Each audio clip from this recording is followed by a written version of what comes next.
Hello guys and welcome to Dubrovnik in Croatia. We arrived here yesterday after another very full day in Croatia. We've had 2 days already before this one. You will have seen this already quite a while ago. I have saved this video about Dubrovnik until after our sailing season was over, since we have done 6 weeks here in Croatia between Split and Dubrovnik, being both a yacht skipper and a yacht host / chef. So we spent quite a bit more time here after what you're seeing now. So that is why the video has come a little bit later. In case we did anything more in the city or found some nice places to eat, then we could still share them with you. But let's go back to the beginning. After a long and beautiful day seeing the Kraka waterfalls and more, we arrived in Dubrovnik by the end of the day. We parked for free about a 20-minute walk outside of the city, since the parkings nearby cost about 25 euros a day. We entered the old town through the pile gate and walked down the Stradun towards our accommodation. We are spending 2 full days in the city. 3 nights at Inside the Walls hostel, which is not really a hostel. It's an old blacksmith house with 3 rooms and a kitchen, which is fully equipped. We are paying 40 euros a night, which is the cheapest accommodation you can probably find, but you will have to book in advance because I can imagine that the affordable options sell out really quickly, especially in the high season. Staying here has helped us save a lot of money because food out here inside of the walls is pretty expensive. Even a kebab is 10 euros and we are on a 15 euro budget for food each day. So we have been going to the supermarket and preparing our own meals here.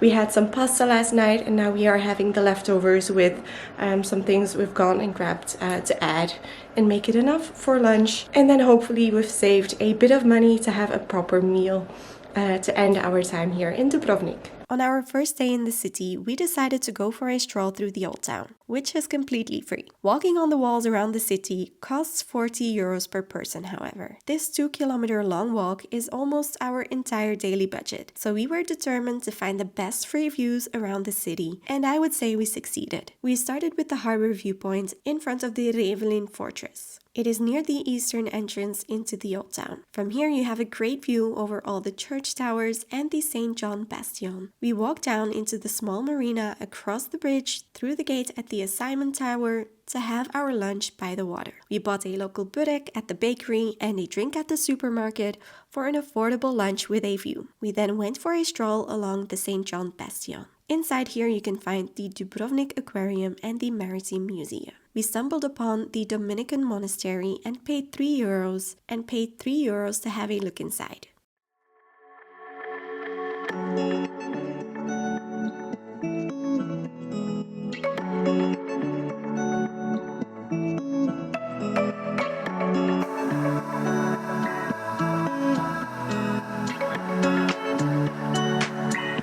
Unfortunately, the church was under construction, but we could have a bit of a peek anyway. Next up was the Dubrovnik Cathedral, which is free, but you can pay 4 euros to see inside the treasury.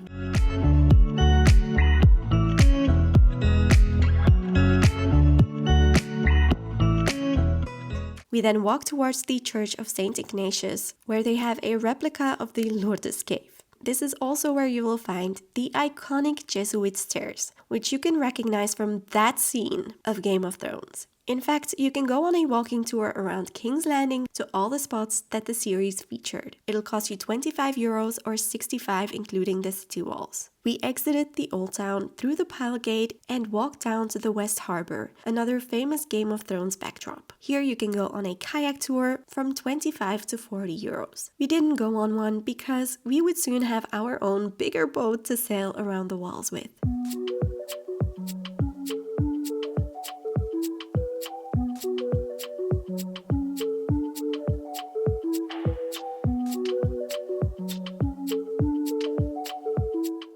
From here we walked up to the St. Lawrence Fortress, which you can visit for 15 euros or have it included in the Walls of Dubrovnik ticket. Why walk 2 kilometers when you can walk a million steps? The view from the entrance, however, is completely free. and arguably one of the best views of the city. We walked back, and just after entering through the Pile Gates, you find the Franciscan church and monastery. The church is free to visit, but the monastery and old pharmacy cost €8. Since we are on a €50 a day budget, but just walking the city walls of Dubrovnik costs €40, we started looking for more affordable things to do. We found a museum pass that is €20 for 10 museums. It includes the Rector's Palace and the Maritime Museum and a few others. So let's have a look if they are worth the €20. Since it is Wednesday, the Maritime Museum and the archaeological one are closed today.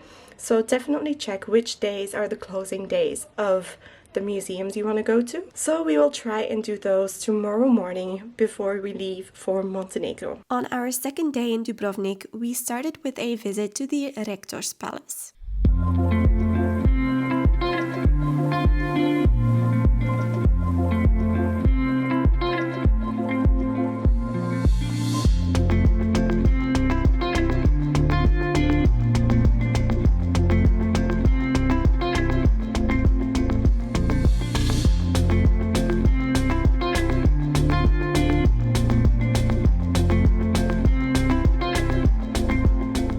Aside from the living and working quarters of the Rector on the top floor, there is a photo exposition showing Dubrovnik during the war against the Serbs in the 90s. So the palace gives you a look back at multiple different chapters in Dubrovnik's history. We also saw what was left of the old pharmacy. We then walked to the next included museum, the Natural History Museum. This was not something I specifically came to Dubrovnik for, but it was interesting after all. Alright, the Natural History Museum was more interesting than expected, and now we are on to the next one. Next up was the entrance to Littlefinger's brothel and the Ethnographical Museum. Here you see how people lived in the Dalmatia region, the traditional clothing, agriculture, and so on. This museum also has some of the best views of the city, kind of like the ones from the walls, don't you think?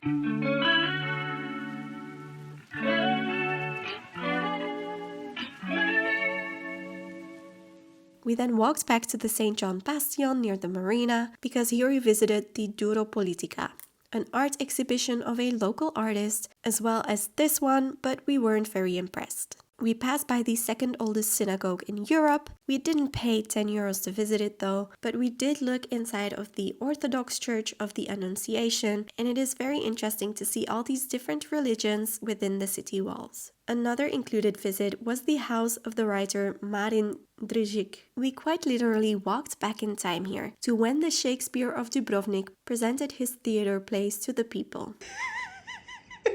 I had to reward Manu for his dedicated participation in this video with an incredibly delicious ice cream from Gelateria Dubrovnik. Another affordable thing that you could do to see the city walls is take a boat tour. It is €15 for 45 minutes on the boats. You could also take the ferry that goes to Lokrum, which is the island straight in front of Dubrovnik as well. There are a few beaches around the city where you can probably see the city from a bit of a distance as well. And in a bit we are going to the Modern Arts Museum, from where we also hope to have a better view. We walked past those beaches on our way to the MoMAD, Museum of Modern Art Dubrovnik. Aside from the art inside, they also have a terrace and garden with statues. When you come to the Museum of Modern Arts, definitely come at sunset.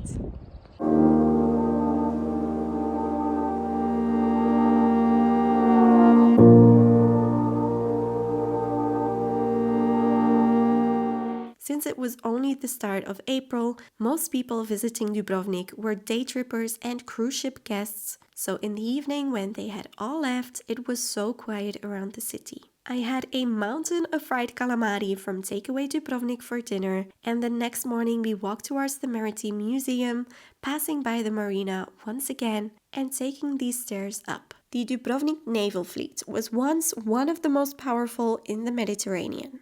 securing the independence and prosperity of the Republic of Dubrovnik, also known as Ragusa. It played a huge role in shaping Dubrovnik's identity and importance. We also had a look inside the archaeology museum, and then we walked back to our car, which was luckily still where we had left it.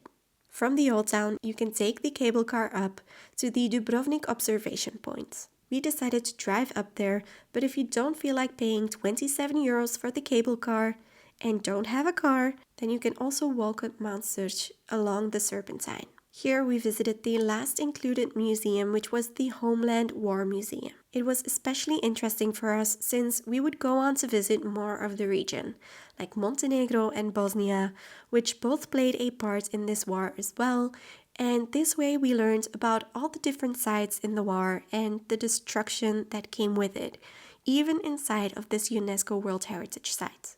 That is it for this video, guys. I hope you enjoyed it. If you did, give it a thumbs up and subscribe if you don't want to miss any of the upcoming videos. Bye!